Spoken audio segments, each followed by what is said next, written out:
3 ম্যাচের টি-20 সিরিজ খেলতে পাকিস্তান সফরে আছে বাংলাদেশ ক্রিকেট দল। আসন্ন সিরিজে নিশ্ছিদ্র নিরাপত্তার ব্যবস্থা করছে পাকিস্তান সরকার বাংলাদেশের জন্য। দেশের স্বরাষ্ট্র মন্ত্রণালয়ের সূত্রের বরাতে সামা টিভি এক প্রতিবেদনে জানিয়েছে, আসন্ন বাংলাদেশ সিরিজে পাকিস্তান সেনাবাহিনী মোতায়েনের অনুমোদন দেওয়া হয়েছে। সেনাবাহিনীর পাশাপাশি পুরো সিরিজ জুড়ে নিরাপত্তা নিশ্চিত করতে এবং সুষ্ঠুভাবে সম্পন্ন করতে বেসামরিক সশস্ত্র বাহিনীও মোতায়েন থাকবে।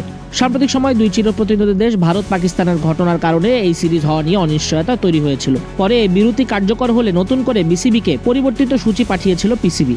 অন্তর্বর্তী সরকারের সবুজ সংকেত পাওয়ায় বিসিবিও সিরিজের ব্যাপারে সম্মতি দেয়। প্রথমে 5 ম্যাচের টি-20 সিরিজ আয়োজনের পরিকল্পনা থাকলেও দুবাইয়ে পিসিবি চেয়ারম্যান মহসিন নাকভি ও বিসিবি সভাপতি Farooq Ahmed cricket ops chairman Nazmul Abedin ফাহিমের মধ্যে বৈঠক হয়। এরপরই 3 ম্যাচ সিরিজ খেলার ব্যাপারে চূড়ান্ত সিদ্ধান্ত আসে।